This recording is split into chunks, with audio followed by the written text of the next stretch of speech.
നന്ദിയോടെ ഞങ്ങൾ അങ്ങേക്ക് സ്തോത്രം ചെയ്യുന്നു. നിങ്ങൾ അല്പനിമിഷങ്ങളോടെ തിരുവചനവുമായിട്ട് തിരുസന്നിധാനത്തിലായിരിക്കുന്നു. കർത്താവേ, അരുളി ചെയ്യണമേ. കാര്യങ്ങൾ കേൾക്കാൻ പിതാവേ, അവിടുത്തെ വചനം ശക്തിയുള്ളതാണ്. ദൈവത്തിന്റെ പരിശുദ്ധാത്മാവിന്റെ പ്രത്യേക നടത്തിപ്പും അഭിഷേകവും വചന ശുശ്രൂഷയിലുണ്ടാകേണ്ടതിന് ഞങ്ങൾ ആഗ്രഹിക്കുന്നു, പ്രാർത്ഥിക്കുന്നു.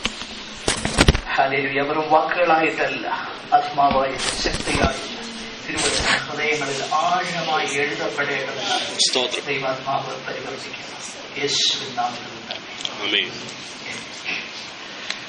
വിശുദ്ധ മത്തായിയുടെ സുവിശേഷം 5-ാം അധ്യായം അതിന്റെ 3-ാം വാക്യം ദയവായിട്ട് വായിപ്പാനായിട്ട് താല്പര്യപ്പെടും.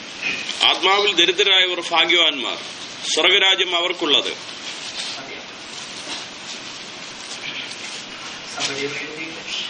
Blessed are the poor in spirit. Blessed are the poor in spirit, for theirs is the kingdom of heaven. കഴിഞ്ഞ ദിവസങ്ങളിലായിട്ട് നമ്മുടെ വാഴ്ത്തപ്പെട്ടവനാകുന്ന കർത്താവ് തിരുവായി മൊഴിഞ്ഞ ഗിരിപ്രഭാഷണമെന്ന് വിളിക്കപ്പെടുന്ന ഈ വേദഭാഗത്ത് നിന്ന് നമ്മൾ ചിന്തിച്ചുകൊണ്ടിരിക്കുകയായി.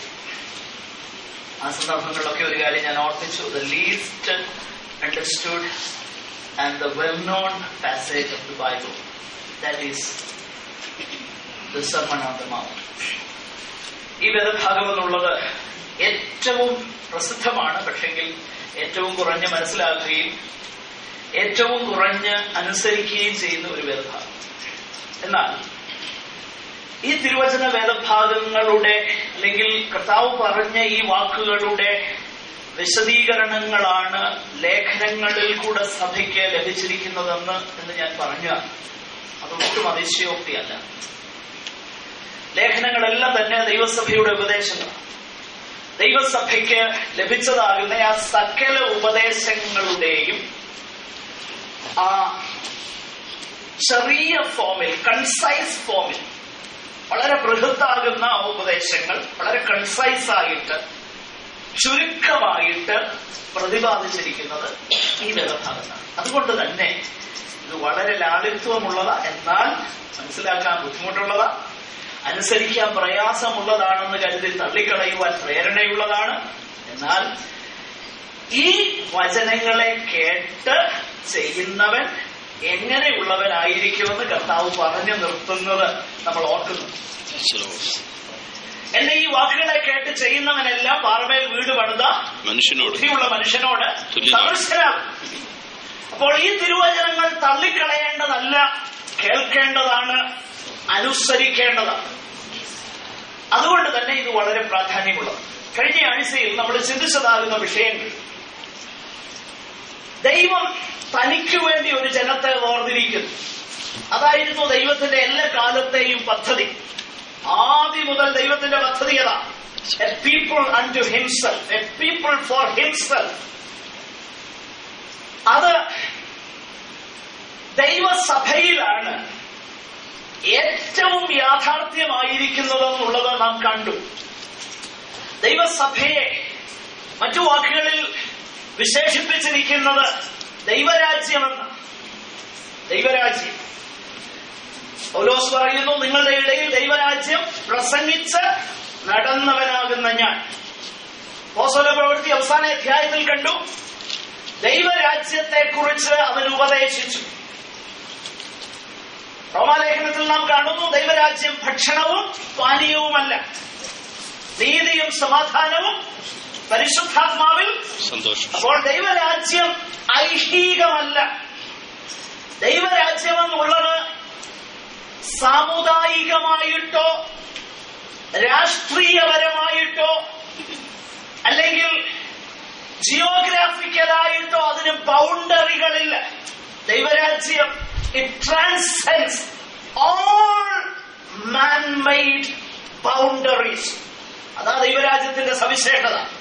ദൈവരാജ്യത്തിൽ, ഈ രാജത്വത്തിൽ, യേശു രാജാവായിരിക്കുന്ന ഈ രാജത്വത്തിൽ യേശു പറയുന്നതാണ് നിയമം. ആ തിരുവായിക്ക് എതിർവായില്ല. അവിടുന്ന് പറഞ്ഞ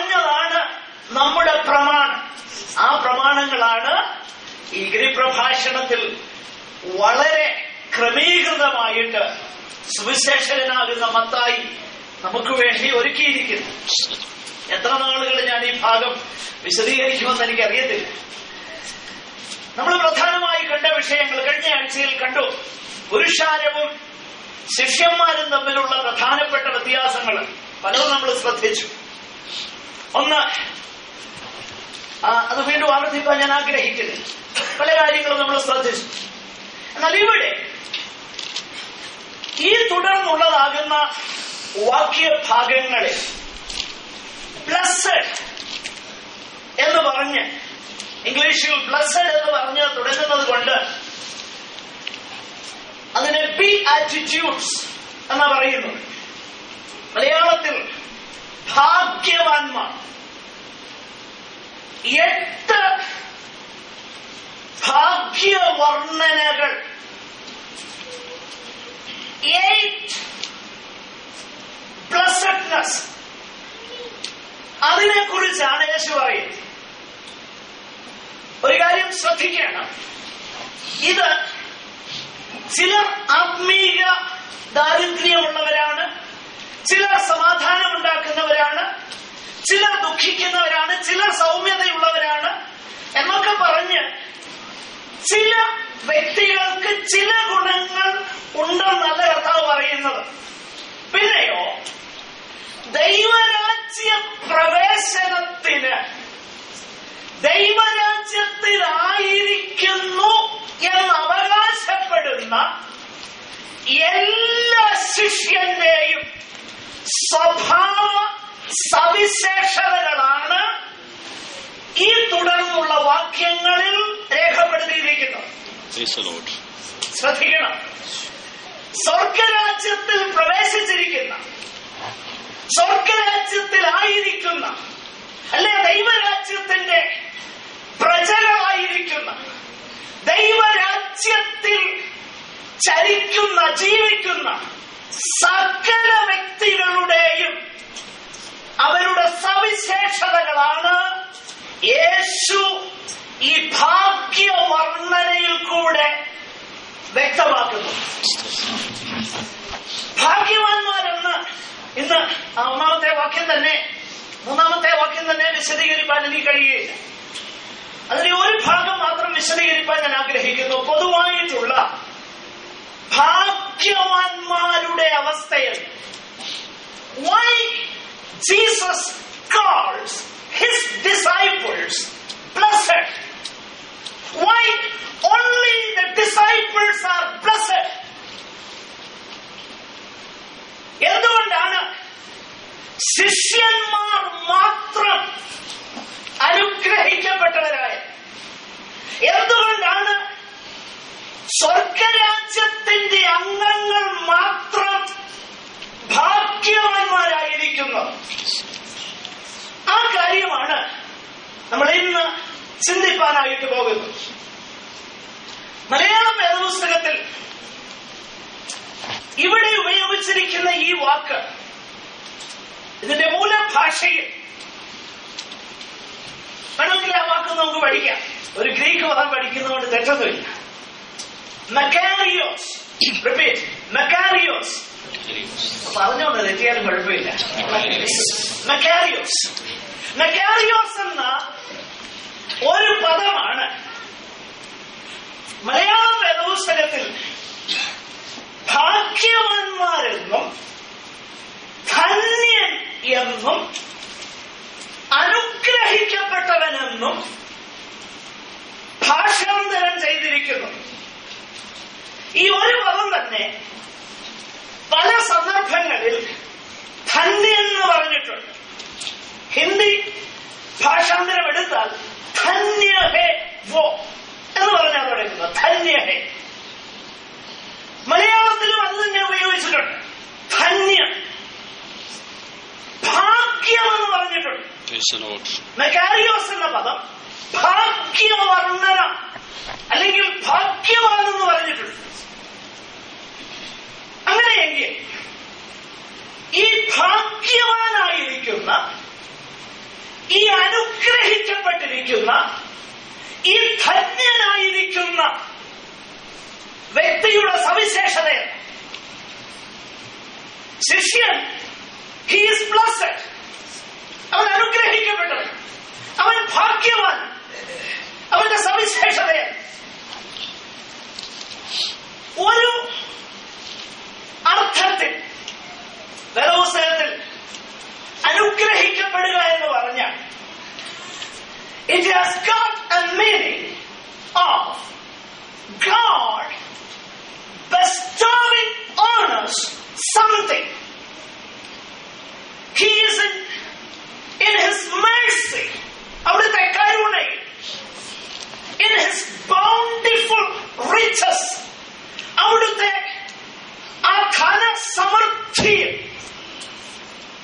തന്റെ മക്കളുടെ മേൽ ചൊരിയുന്ന, ബെസ്റ്റോ ചെയ്യുന്ന കാര്യങ്ങളെ വിശദീകരിക്കാൻ ഈ വാക്ക് ഉപയോഗിച്ചിട്ടുണ്ട്.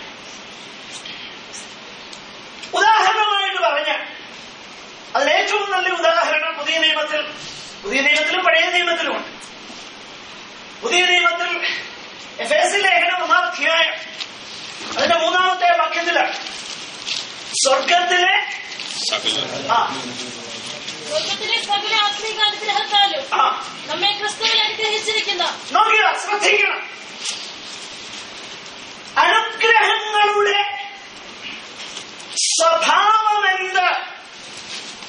അത് ആത്മീകമാണ്.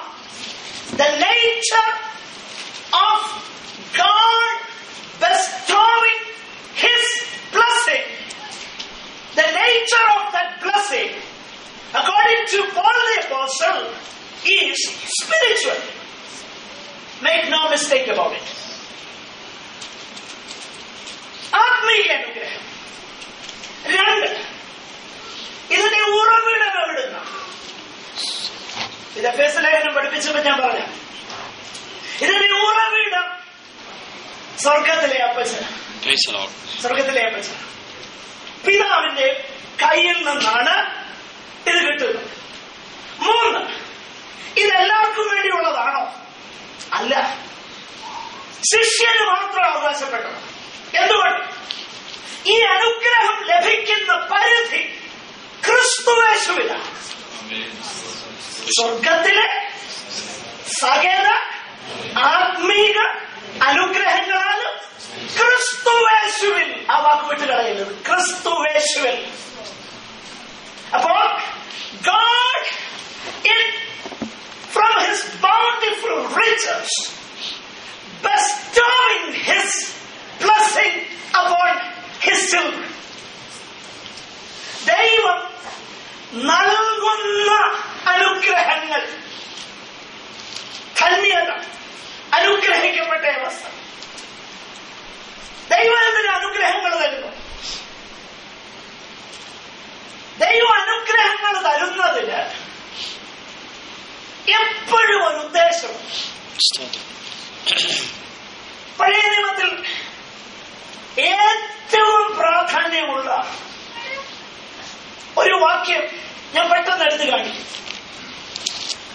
God doesn't bless His children without any reason. കാരണങ്ങളില്ലാതെ ദൈവം ആരെ അനുഗ്രഹിക്കുന്നത്. He has His own purpose.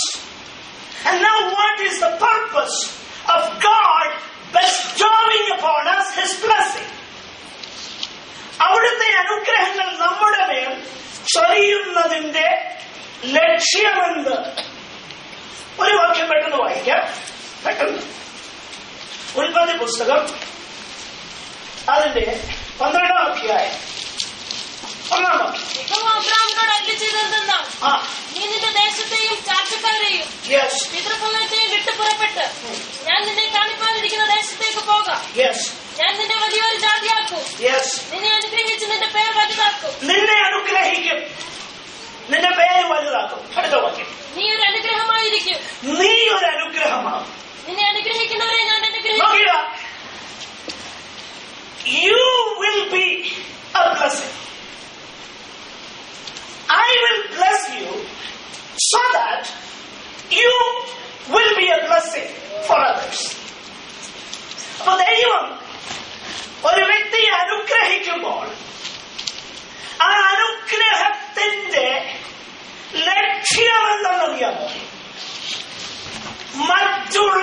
ചെയ്യണമെന്നറിയാം? അനുഗ്രഹിക്കപ്പെടും. Father Abraham അനുഗ്രഹിക്കപ്പെട്ടവനായി.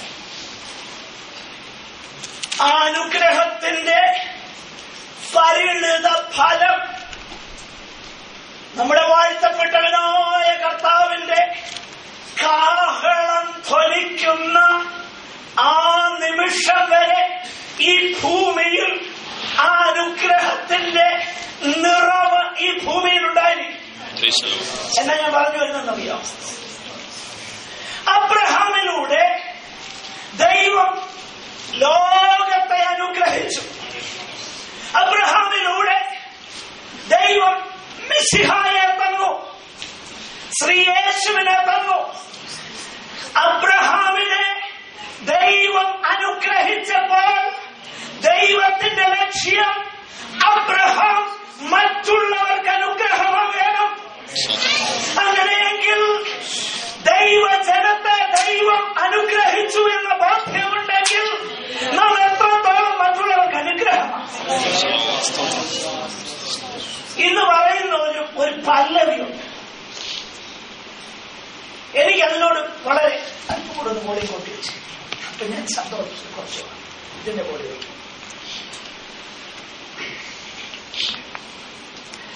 സാധാരണ പറയുന്ന ഒരു പല്ലവിയും നമ്മുടെ പിതാക്കന്മാര് ദൈവത്തെ സേവിച്ചു. ദൈവം നമ്മളെ എന്ത് ചെയ്തു? അനുഗ്രഹിച്ചു. എന്താ മനസ്സിലേക്ക് ഓടി വരുന്നതെന്നറിയോ? മനസ്സിലേക്ക് ഓടി വരുന്നത് നമ്മുടെ പിതാക്കന്മാര് ഓരമേഞ്ഞ വീട്ടിൽ പാർത്തു. ഇപ്പൊ ഞങ്ങള് മച്ചിട്ട വീട്ടിൽ പാർക്കുന്നു. ഫൈൻ. പക്ഷെങ്കിൽ ഞാനൊരു കാര്യം ചോദിക്കട്ടെ. പിതാക്കന്മാരുടെ സവിശേഷത എന്തായിരുന്നു? പിതാക്കന്മാർക്ക് ഇന്നുള്ള കാഴ്ച ഒന്നുമില്ലായിരുന്നു. അവർക്ക് മിക്സി ഇല്ലായിരുന്നു, ഫ്രിഡ്ജ് ഇല്ലായിരുന്നു, വാഷിംഗ് മെഷീൻ ഇല്ലായിരുന്നു. പക്ഷെങ്കിൽ പിതാക്കന്മാർക്ക് വാഹനങ്ങളില്ലായിരുന്നു. ഇന്ന് നമുക്കിതെല്ലാം, നമുക്ക് ഫ്രിഡ്ജ് ഉണ്ട്, മിക്സി ഉണ്ട്, വാഷിംഗ് മെഷീൻ ഉണ്ട്, ഇന്റർനെറ്റ് ഉണ്ട്, ടെലിവിഷൻ ഉണ്ട്, കാറുകളുണ്ട്. പക്ഷെങ്കിൽ അനുഗ്രഹിക്കപ്പെട്ട പിതാക്കന്മാർക്ക് അന്ന് യോഗത്തിന് പോകാൻ സമയമുണ്ടായിരുന്നു. എന്റെ കൊച്ച സഭയിൽ ഉമ്മച്ചനപ്പച്ചനൊക്കെ വന്ന് 1 മാസം താമസിച്ച ബൈബിൾ ക്ലാസ് എടുക്കുന്നു. ഈ എല്ലാ ദിവസവും 6 കിലോമീറ്റർ നടന്ന് ബൈബിൾ ക്ലാസ്സിന് പോകും. നടന്ന് തിരിച്ചു വരും. ചില സന്ദർഭങ്ങളിൽ വന്ന ശേഷം ആഹാരം ഉണ്ടാക്കി കഴിച്ചു കിടക്കുമ്പോൾ രാത്രി 12-1 മണിയാണ്. പിറ്റേ ദിവസം നേരത്തെ എഴുന്നേറ്റ് ജോലിക്ക് പോകണം, സ്കൂളിൽ പോകണം, എല്ലാറ്റിനും പോകണം. നാം ഇന്ന് ക്ലെയിം ചെയ്യുന്നു, അന്ന് എന്റെ പിതാക്കന്മാർ ദൈവത്തെ സേവിച്ചതുകൊണ്ട് എന്നെ അനുഗ്രഹിച്ചത്. എന്നാൽ ഞാൻ ചോദിക്കട്ടെ, അന്നത്തെ ദൈവഭക്തി എവിടെ? അന്ന് നമ്മുടെ പിതാക്കന്മാർ അയൽപക്കക്കാർക്ക് അനുഗ്രഹങ്ങളായിരുന്നു. സുവിശേഷം പറയുന്നതിൽ അവർക്ക് ലജ്ജയില്ലായിരുന്നു. ഇന്ന് അനുഗ്രഹിക്കപ്പെട്ടെന്ന് പറയുന്ന തലമുറയെ നീ അനുഗ്രഹമാണോ അതോ ശാപമാണോ? That makes the difference. പറയുന്നത് മനസ്സിലാകുന്നുണ്ട്.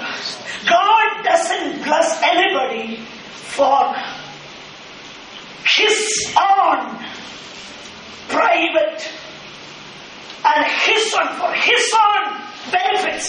God blesses everybody to be a blessing for others.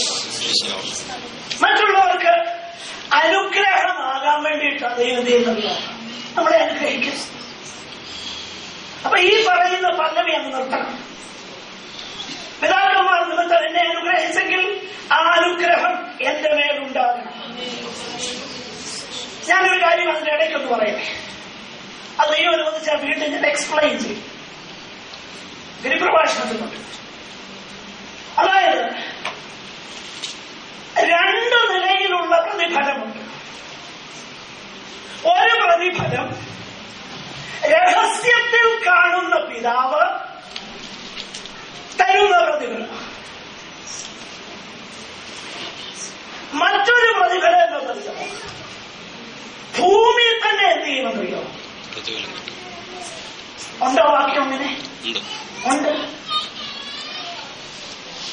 ഒന്ന് രഹസ്യത്തിൽ കാണുന്ന പിതാവ് തരുന്ന പ്രതിഫലം, മറ്റൊന്ന് ഭൂമി കിട്ടുന്ന പ്രതിഫലം. ഉദാഹരണത്തിന് ഞാൻ പ്രാർത്ഥിക്കും, ഞാൻ ഉപവസിക്കും. എന്തിനു വേണ്ടിയിട്ടാണ് ഞാൻ പ്രാർത്ഥിക്കുന്നത്, ഉപവസിക്കുന്നത്? ഒരു പ്രത്യേക ആവശ്യത്തിന്റെ മുഖത്ത്, ഒരു പ്രത്യേക വിഷയത്തിന്റെ മുഖത്ത് ഞാൻ ഉപവസിക്കുക. കുഴപ്പമില്ല. സ്വർഗസ്ഥനാകുന്ന എന്റെ പിതാവിന്റെ അറിയാമോ? പ്രതിഫലം തരും. ഏതിനു വേണ്ടി ഉപവസിച്ചോ അതിന്റെ പ്രതിഫലം കിട്ടും. ജോലിക്ക് വേണ്ടി ഉപവസിച്ചോ ജോലി തരും. പരീക്ഷയ്ക്ക് വേണ്ടി ഉപവസിച്ചോ പരീക്ഷയിൽ ജയിക്കും. ഞാനീ പറഞ്ഞു വരുന്നത്, നമ്മൾ അധ്വാനിക്കാതെ പഠിക്കാതെ നമ്മുടെ കാര്യം ചെയ്യാതെ ഉപവസിച്ചാൽ ജയിപ്പിക്കുമെന്നൊന്നുമല്ല ഞാൻ പറയുന്നത്. പിന്നെ നമ്മുടെ അവനാദി ഇത് മാത്രമാണ്, ഇതേ ഉള്ളൂ നമ്മുടെ ലക്ഷ്യമെന്ന് കർത്താവ് കണ്ടു കഴിഞ്ഞാൽ കർത്താവ് അത് തന്നെയാണ് തരും. പക്ഷെങ്കിൽ ഈ ഭൂമിയിലേ ഉള്ളൂ എന്നുള്ളത് മനസ്സിലാക്കുവാൻ ദൈവസഭ വൈകിയിരിക്കുകയാ. ഞാൻ ചോദിക്കട്ടെ, ഈ ഭൂമി കൊണ്ട്, ഈ ആയുസ് കൊണ്ട് തീരുന്നതല്ല ദൈവിക അനുഗ്രഹങ്ങൾ. അബ്രഹാമിന്റെ അനുഗ്രഹം അബ്രഹാമിന്റെ ജീവിതകാലം കൊണ്ട് തീർന്നില്ല, തുടങ്ങിയതേ ഉള്ളൂ.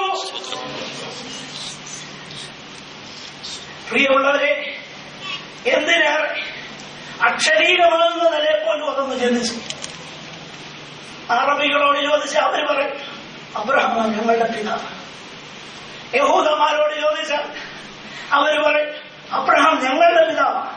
എന്നാൽ അവരുടെ പിതൃത്വാവകാശത്തെക്കാളൊക്കെ പിതൃത്വാവകാശമുള്ളത് നമ്മക്കാണെന്ന് നമുക്കറിയാം. കാരണം ഹല്ലേലൂയ, അബ്രഹാമിന്റെ ദൈവിക ആശ്രയബോധം, വിശ്വാസമുള്ളവനാണ് സാക്ഷാൽ അബ്രഹാമിന്റെ സന്തതി എന്ന് പൗലോസ് റോമാലേഖനത്തിൽ പറയുന്നു.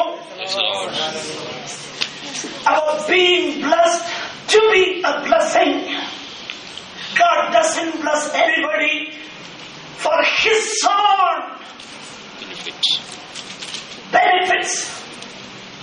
അതിനെക്കുറിച്ച് യാക്കോബിന്റെ ലേഖനത്തിലെ ഒരു വാക്യത്തിന്റെ അടിസ്ഥാനത്തിൽ ഇപ്പൊ ഞാൻ വിവരിപ്പാൻ പോകുന്നില്ല, എന്നെ ഞാൻ പിന്നീട് വിവരിക്കും. ദൈവത്തോട് ചോദിച്ചേച്ച് ദൈവത്തിൽ നിന്ന് മേടിച്ചിട്ട് ലോകത്തെ സ്നേഹിക്കാൻ പോകുന്ന അവരെ എന്താ വിളിച്ചേക്കുന്നതെന്ന് അറിയാമോ? യാക്കോബിന്റെ ലേഖനത്തിൽ വിളിച്ചേക്കുന്നത് വ്യഭിചാരിണികളെ, ലോകസ്നേഹം ദൈവത്തോട് ശത്രുത്വമെന്ന് അറിയുന്നില്ലയോ? നിങ്ങളുടെ ഭോഗങ്ങളിൽ ചിലവിടേണ്ടതിന് വല്ലാതെ യാചിച്ച് മേടിക്കും. പക്ഷെങ്കിൽ അത് മേടിച്ചിട്ട് ലോകവുമായിട്ടുള്ള വേഴ്ചയ്ക്ക് പോകും. ക്രിസ്തു എന്ന നിർമ്മല പുരുഷൻ, ഏക പുരുഷന് വിവാഹ നിശ്ചയം ചെയ്തിരിക്കുന്ന ദൈവസഭ ആ പുരുഷനോട് ചോദിച്ച് മേടിച്ചേച്ച് ലോകവുമായി വേഴ്ചയ്ക്ക് പോകുന്നു. അത് അനുഗ്രഹമല്ല, അനുഗ്രഹമല്ല. That is not the blessing. ഞാൻ ആ കാര്യം പിന്നീട് ദൈവം വിശദീകരിക്കും. എന്റെ സമയം പോകുന്നതുകൊണ്ട് ഞാൻ മുമ്പോട്ട് പോകട്ടെ. അപ്പോൾ God blesses somebody to be a blessing. ഒരു വാക്യം കൂടെ അടുത്തത് വായിച്ചേ, 2 കൊരിന്ത്യർ 1:4. ദൈവം ഞങ്ങളെ ആശ്വസിപ്പിക്കുന്ന ആശ്വാസം കൊണ്ട് ഞങ്ങൾ യാതൊരു കഷ്ടത്തിലുമുള്ളവരെ ആശ്വസിപ്പിക്കാൻ ശക്തരാകേണ്ടതിന് ഞങ്ങൾക്കുള്ള കഷ്ടത്തിലൊക്കെയും അവൻ ഞങ്ങളെ ആശ്വസിപ്പിക്കുന്നു. നോക്കുക, ഞങ്ങൾക്കുള്ള കഷ്ടങ്ങളിൽ ഞങ്ങളെ ദൈവം ചെയ്യുന്നു, ആശ്വസിപ്പിക്കും. അപ്പൊ ഞങ്ങളുടെ കഷ്ടങ്ങളിൽ ദൈവം ആശ്വസിപ്പിച്ചപ്പോൾ ദൈവത്തിന്റെ ഉദ്ദേശം എന്താ? മറ്റുള്ള കഷ്ടങ്ങളിൽ, മറ്റുള്ളവരുടെ കഷ്ടങ്ങളിൽ ഞങ്ങൾ എന്തായിത്തീരണം? ആശ്വാസമാകണം. Being blessed to be a blessing. God bestows His blessing upon His children to be a blessing. ഈ ഉപദേശമൊന്നും ദൈവസഭ കേൾക്കാൻ കിട്ടുകയില്ല. But this is true teaching of the Word of God. എനിക്ക് വളരെ തികഞ്ഞ ബോധ്യമുണ്ട്, conviction. Whether you believe it or not, you understand it or not, you accept it or not, I don't care. But ഞാൻ മഹാരാജാവിന്റെ മുൻപിൽ മഹാരാജാവിന്റെ വക്താവായിരിക്കുകയാ. എനിക്ക് ആ മഹാരാജാവിനോട് കണക്ക് കൊടുക്കാനുള്ളത്. കേട്ടനുസരിച്ചാൽ നമുക്ക് കൊള്ളാം. Glory to God.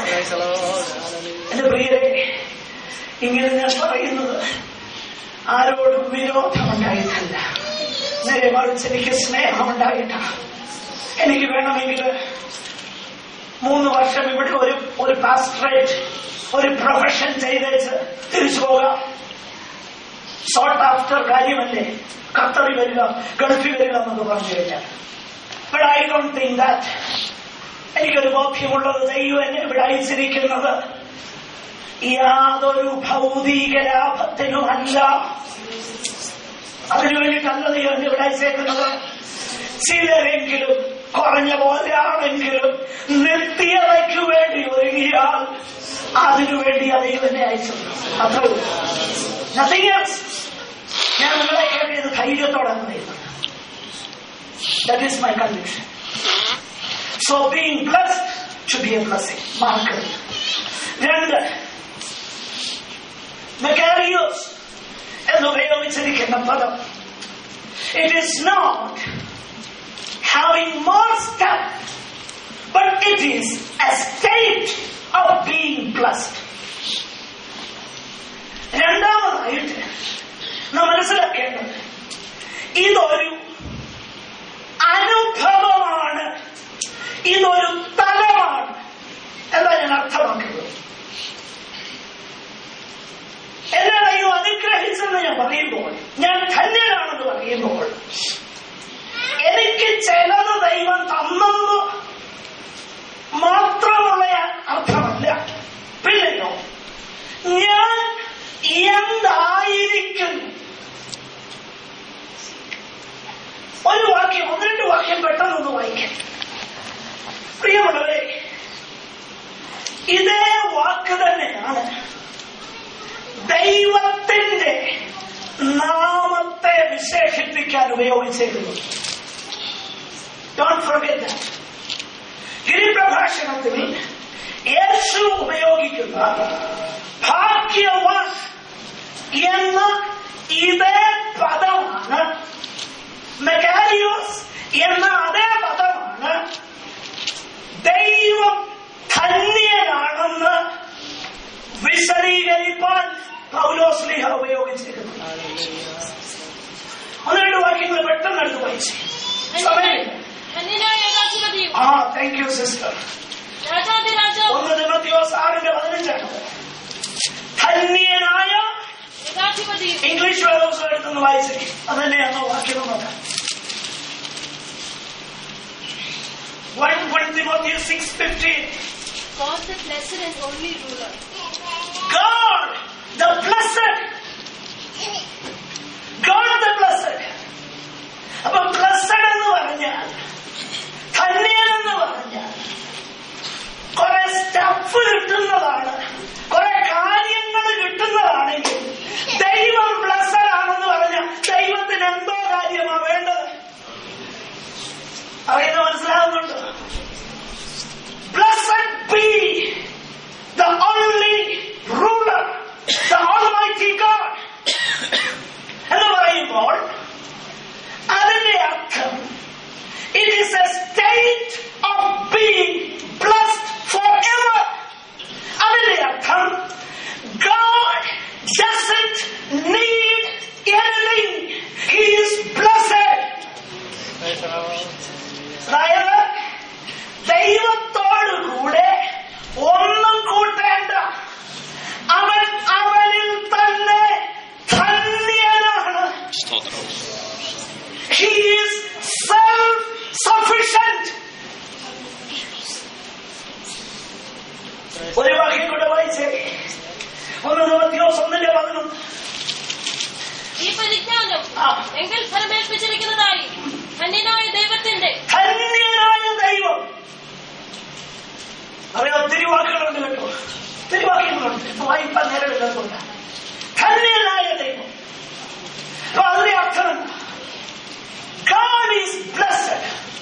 is a state.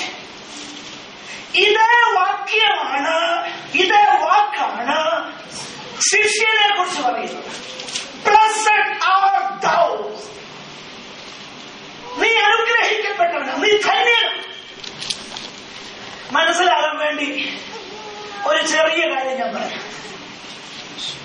ഈ വാക്ക് വാസ്തവത്തിൽ ഉണ്ടായ ഗ്രീസിൽ നിന്നും അല്പം ദൂരെയായി മെഡിറ്ററേനിയൻ സമുദ്രത്തിൽ ഒരു കൊച്ചു ദ്വീപുണ്ട്. ആ ദ്വീപിന്റെ പേര് മക്കാരിയോസ്.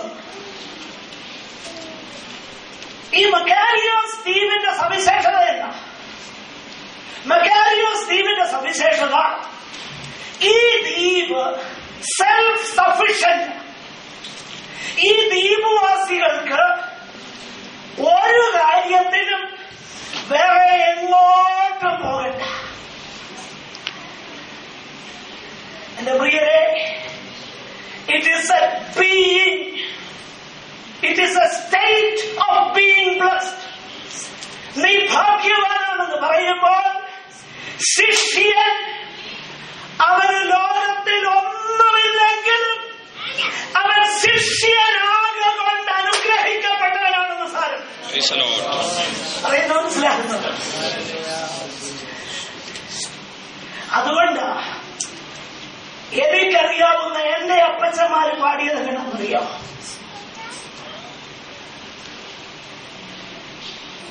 ക്ഷാമം വസന്തകളാകെ ലോകമെങ്ങും ക്ഷേമമില്ലാതായി തീർന്നാലും, പിന്നെ ലോകത്തിൽ എനിക്ക് യാതൊന്നുമില്ലാതെ ഞാൻ ക്ലേശിപ്പാനിട വന്നാലും യേശുവുള്ളതിനാൽ യേശു മതി എനിക്ക്. A disciple without anything in the world, he is blessed. ബാക്കി കാര്യങ്ങളെല്ലാം ബോണസ് ആകട്ടോ. നമ്മൾ ദൈവമക്കളായിരിക്കുന്നു എന്ന ഒറ്റ കാരണം കൊണ്ട് ഞാനും നിങ്ങളും അനുഗ്രഹിക്കപ്പെട്ടവരാണെന്നുള്ള ബോധ്യം നമ്മളെ ഭരിക്കട്ടെ. ബാക്കി ഈ ലോകത്തിൽ കിട്ടുന്നതെല്ലാം ബോണസ് ആയിട്ട് കരുതി ദൈവത്തിന് സ്തോത്രം ചെയ്തു. ജോലിയോ, നല്ല മക്കളോ, നല്ല വിദ്യാഭ്യാസമോ, ബിസിനസ്സോ, കാറോ, വീടോ, എന്തു വേണേലും അനുഭവിച്ചോ, പക്ഷെങ്കിൽ അതല്ല അനുഗ്രഹം, അത് ബോണസ് തരുന്നതാ. അനുഗ്രഹം എന്ന് പറയുന്നത് ഇറ്റ് ഈസ് എ സ്റ്റേറ്റ്, ഒരവസ്ഥയാണത്. അനുഗ്രഹം അതുകൊണ്ടാണ് ഞാൻ വാക്കുകളെ പെട്ടെന്ന് അവസാനിപ്പിക്കാനായിട്ട് ആഗ്രഹിക്കുകയാണ്. ഇതേ വാക്കാണ് ദാവീദും പൗലോസ്ലീഹായും ഉപയോഗിച്ചിരിക്കുന്നത്. ഇന്ന് പ്രഭാതത്തിൽ ഞാൻ വായിച്ച ഒരു ഭാഗം പെട്ടെന്ന് എടുത്തൊന്ന് വായിച്ചു. റോമാലേഖനം 4-ാം അധ്യായം അതിലെ 7-8 വാക്യങ്ങൾ. അത് 32-ാമത്തെ സങ്കീർത്തനത്തിന്റെ 1-2 വാക്യങ്ങളുടെ കൊട്ടേഷൻ ഘടനയാണ്. ആരാ ഭാഗ്യവാൻ? അധർമ്മം മോചിച്ചും പാപം മറച്ചും കിട്ടിയവരാണ് ആര്? അപ്പോൾ വീണ്ടും ജനിച്ചോ അതാണ് ഭാഗ്യം. ദൈവമക്കളായോ ഇല്ലയോ അതാ ഭാഗ്യം, അതാനുഗ്രഹം. ഇതേ വാക്ക് തന്നെ പൗലോസ് മറ്റൊരിടത്ത് പറയുന്നുണ്ട്. അപ്പോസ്തല പ്രവൃത്തി 20-ന്റെ വാക്യത്തിൽ it is more blessed to give than to receive.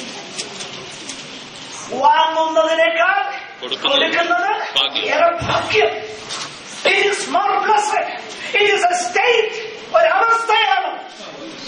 അനുഗ്രഹം എന്ന് പറഞ്ഞാൽ, ഭാഗ്യാവസ്ഥ എന്ന് പറഞ്ഞാൽ, ധന്യത എന്ന് പറഞ്ഞാൽ, it is not having more stuff, but it is a state. ഈ അനുഭവം, ഈ അവസ്ഥയിലാണോ നമ്മൾ ജീവിക്കുന്നതെന്ന് നമ്മൾ നോക്കുന്നത്. യേശു പറയുന്നത് ആത്മാവിൽ ദരിദ്രർ ആയവർ those who are poor in spirit. അതിനെ കുറിച്ച് അടുത്ത ആഴ്ച നമുക്ക് ചിന്തിക്കാം. ഒരു വാക്യം കൂടെ പെട്ടെന്ന് ഞാൻ നിങ്ങളുടെ ചിന്തയിലേക്ക് കൊണ്ടുവരട്ടെ.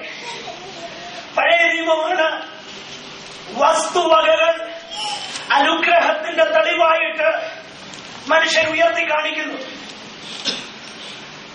എന്നാൽ ഈ പഴയ നിയമകാലത്ത് ജീവിച്ച ഒരു ഭക്തനെ ഞാൻ പെട്ടെന്ന് ഒരു വാക്കിലൊന്ന് പരിചയപ്പെടുത്തട്ടെ.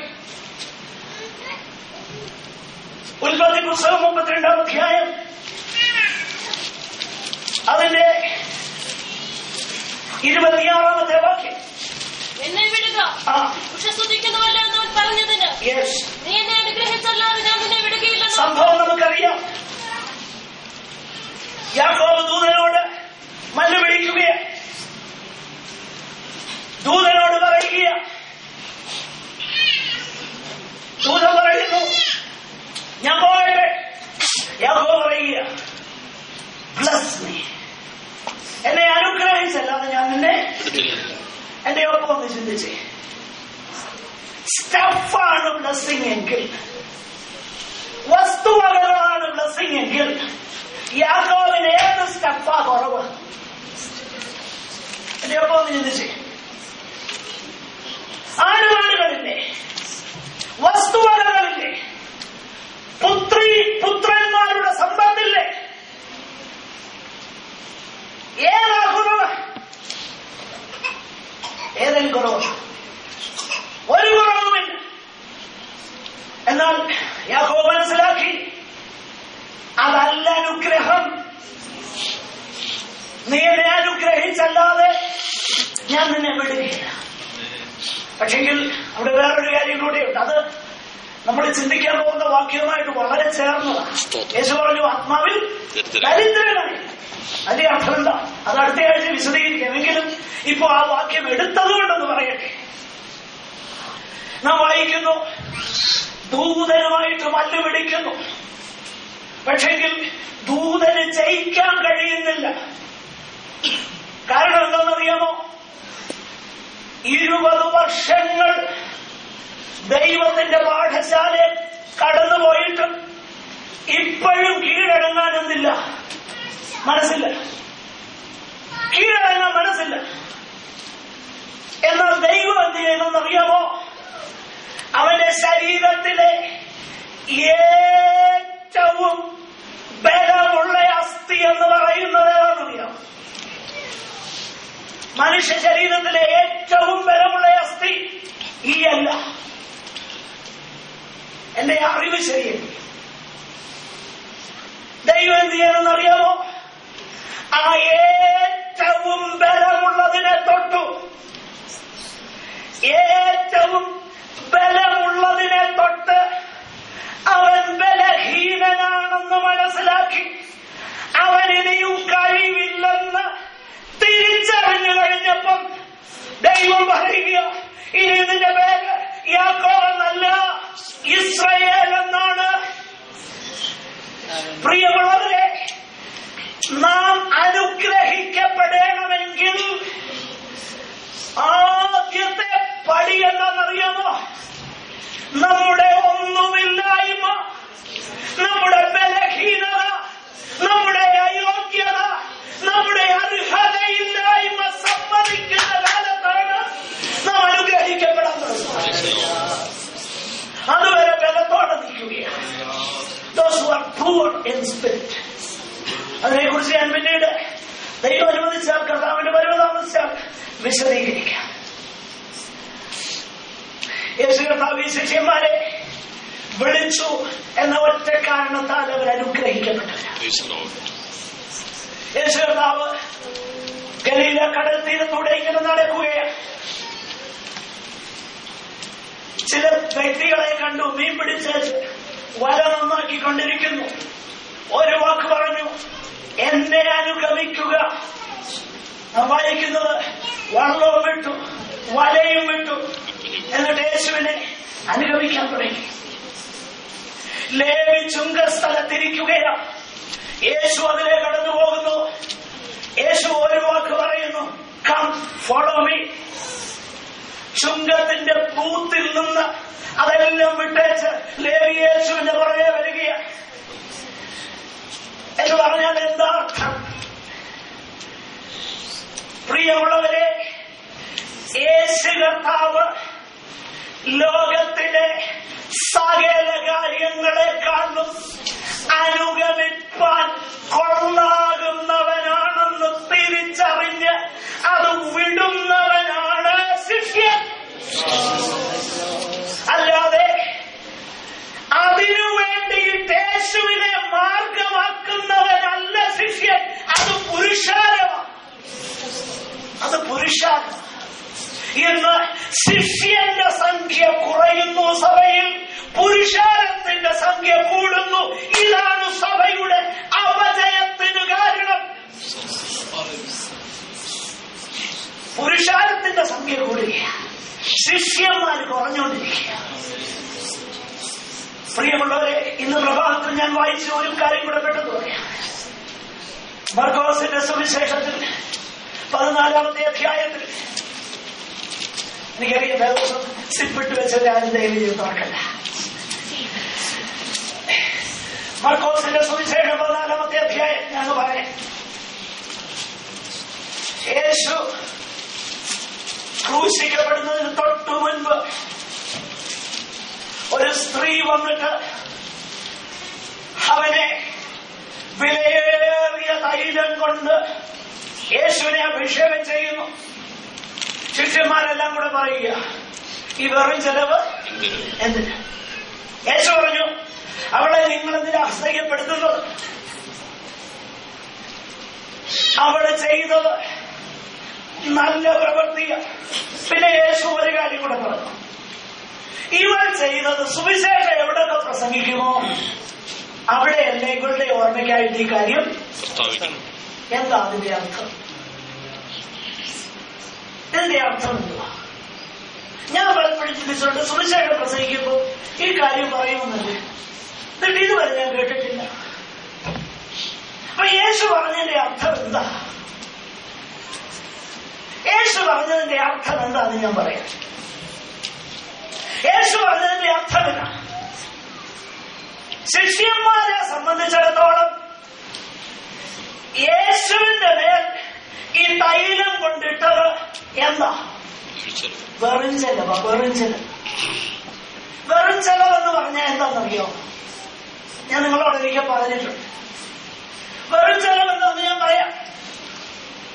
ഈ വാച്ചിന് 100 റിയാൽ വിലയുള്ളെങ്കിൽ ഇവിടുത്തെ 51 ഈസ്റ്റിൽ പോയിട്ട് 500 റിയാൽ കൊടുത്തിട്ട് ഈ വാച്ച് ഞാൻ മേടിച്ചാൽ അതിന്റെ പേരാണ് വെറും ചെലവ്. എന്ന് പറഞ്ഞാൽ 500 റിയാൽ വർത്തില്ലാത്ത ഈ സാധനം 500 റിയാലിന് മേടിച്ചാൽ അത് വെറും ചെലവ്. അങ്ങനെ ഈ ശിഷ്യന്മാർ പറഞ്ഞ എന്താണെന്നറിയാമോ? ഈ 300 വെള്ളിക്കാശിന്റെ വിലയുള്ള ഇത് ഒഴിക്കാൻ തക്ക വിലയുള്ളതൊന്നും അല്ല. അറിയുന്ന മനസ്സിലാകുന്നുണ്ട്? എന്നാ യേശു പറഞ്ഞു, സുവിശേഷം പ്രസംഗിക്കുന്നിടത്ത് ഇത് പറയും. അർത്ഥമുണ്ട്. അർത്ഥം മറ്റൊന്നുമല്ല, സകലവും വിട്ടേച്ച് എന്നെ അനുഗമിപ്പാൻ തയ്യാറാണോ എന്നാണ് സുവിശേഷം പ്രസംഗിക്കുന്നിടത്ത് പ്രസംഗിക്കപ്പെടുന്നത്. എന്ന് പറഞ്ഞാൽ ലോകത്തിലെ സകലതിനേക്കാളും വലുത് കർത്താവാണെന്ന് കരുതിയിട്ട് മനസ്സിലാക്കിയിട്ട് തന്റെ പേർക്കായി സർവസമ്പത്തും യാഗമാക്കി വെച്ചിട്ട് എന്നേക്കും അവനിൽ പ്രേമമായി തന്റെ ക്രൂശ് ചുമന്നുകൊണ്ട് തന്നെ നിന്ന് സഹിച്ചുകൊണ്ട് പാളയത്തിന്റെ പുറത്തേക്ക്, നഗരവാതിലിന്റെ പുറത്തേക്ക് ക്രൂശുമെടുത്തുകൊണ്ട് കടന്നു ചെല്ലുവാൻ കഴിയുന്നവനാണ് ശിഷ്യൻ. ശിഷ്യ വീട്ടുകാരെക്കാളും നാട്ടുകാരെക്കാളും മാതാപിതാക്കളെക്കാളും കർത്താവിനെ സ്നേഹിക്കുന്ന വ്യക്തിയാണ് ശിഷ്യൻ. അവനാണ് പ്ലസ്. അപ്പൊ യേശു വലുതാണെന്ന്, സുവിശേഷം വലുതാണെന്ന്, സകലതിനേക്കാളും വലുതാണെന്ന് പ്രസംഗിക്കപ്പെടുന്നു. അതാ യേശു പറഞ്ഞതിന്റെ അർത്ഥം. മനസ്സിലായോ? Hallelujah, hallelujah. അതുകൊണ്ടാണ് ദാവീദ് പറയുന്നത്, Thy loving kindness is better than life. നിന്റെ ദയ ജീവനേക്കാൾ. Life itself is nothing. It is better with comparison with the face of Jesus. Hallelujah. യേശുവിന്റെ തേജസ്സുള്ള ആ കോമള മുഖവുമായിട്ട് കമ്പയർ ചെയ്താൽ ജീവൻ തന്നെ ഏതുമില്ലെന്ന് മനസ്സിലാകും. അതുകൊണ്ടാണ് അനേക ഭക്തന്മാർ ധൈര്യത്തോടെ കുലക്കളത്തിലേക്ക് യേശു കർത്താവെന്ന് പറഞ്ഞ് അവരുടെ ജീവനെ ബലിയാക്കാനായി കുലക്കളത്തിലേക്ക് അവർ പോയത്. പൗലോസ് പറഞ്ഞു, ഞാൻ ഇപ്പോൾ തന്നെ പാനീയയാഗമായി ഒഴിക്കപ്പെടുകയാണ്. എന്റെ പ്രിയരെ, യേശു നമുക്ക് വലുതാണോ അതോ ലോകത്തിലെ കാര്യങ്ങളാണോ വലുത്? ലോകസ്ഥാനങ്ങളാണോ വലുത്? സമുദായങ്ങളാണോ വലുത്? മാതാപിതാക്കളാണോ വലുത്? സമ്പത്താണോ വലുത്? കുഞ്ഞുങ്ങളാണോ വലുത്? ഈ ലോകത്തിലെ പ്രതിഫലമാണോ വലുത് അതോ സ്വർഗരാജ്യമാണോ വലുത്? Hallelujah, blessed are you. എന്തുകൊണ്ട് ശിഷ്യൻ വ്യത്യസ്തത? അവൻ അനുഗ്രഹിക്കപ്പെട്ടവൻ, അവൻ ധന്യനാണ്, അവൻ ഭാഗ്യവാനാണ്. നമ്മുടെ കണ്ണുകളെ നമുക്ക് അടയ്ക്കാൻ, നമുക്ക് വീണ്ടും പ്രാർത്ഥിക്കാം. അടുത്ത ആഴ്ചയിൽ കർത്താവ് വന്നില്ലെങ്കിൽ നമുക്ക് തുറന്നിരിക്കാം. എന്നാൽ കർത്താവിന്റെ വരവ് ഈ ആഴ്ചയിലായാണ്. എന്റെ പ്രിയരെ, ഇവിടെ ഇരിക്കുന്ന ആരും പുരുഷാരത്തിന്റെ കൂട്ടത്തിലായിട്ട് കൈവിടപ്പെട്ടു പോകരുത്. ശിഷ്യനായിരിക്കുക, ശിഷ്യയായിരിക്കുക.